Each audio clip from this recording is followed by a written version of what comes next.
My name is Timothy Orikri. It sounds a little bit foreign. I was born in the southern part of Nigeria.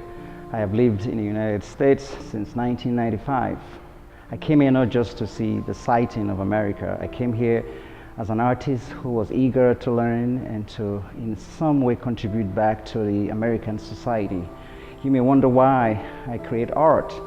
Art to me is more than just for the aesthetics. Art is life, and art literally is something uniquely spiritually connected to our Creator itself. So who am I? I am someone who relates to the arts but relates to God. Art, is revered as something, beautiful, but I'm trying to awaken the consciousness of people who look at the works that I create.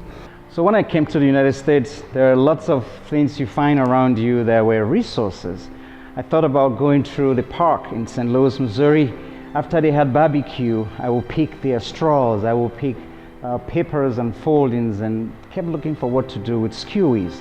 And I developed a mixed media technique that has literally grew and became something unique today. So my paintings have a multimedia layer. I'm trying to be resourceful to fit into contemporary time, to ensure that my work literally resonates with the contemporary flair. So I use cookies, I use dried fruits, I use rope or strings, I use tea bags, and I use buttons. But the list goes on and on. These here are wine corks that has been cut, and these are potato sacks, or you could call them burlap, and that's a spaghetti, and you have sunflower seeds. The beauty about mixed media is you cannot achieve this texture if you just painting alone, and it fits into the narrative of contemporary art. These squiggly lines and these circles you see in my paintings reflect this unique, surreal, powerful essence of creation. So these are literally more of like eggs or mass spewing into creation. And the flower, you may wonder, flower to me has retained its beautiful essence. You know how they say the weather pattern has changed. You cannot have the pure winter and the pure spring anymore. Things have literally bounced out of norm. Well, flowers always come fresh and beautiful.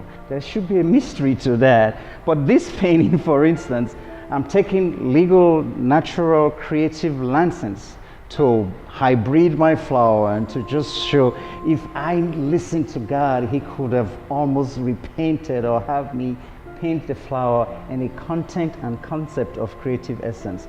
The tulips and the iris, all of them, I look at the intricacy and I wonder, and it literally lets me wonder what must have went into the creative process, literally what must have literally be part of this mindset of God or the Creator.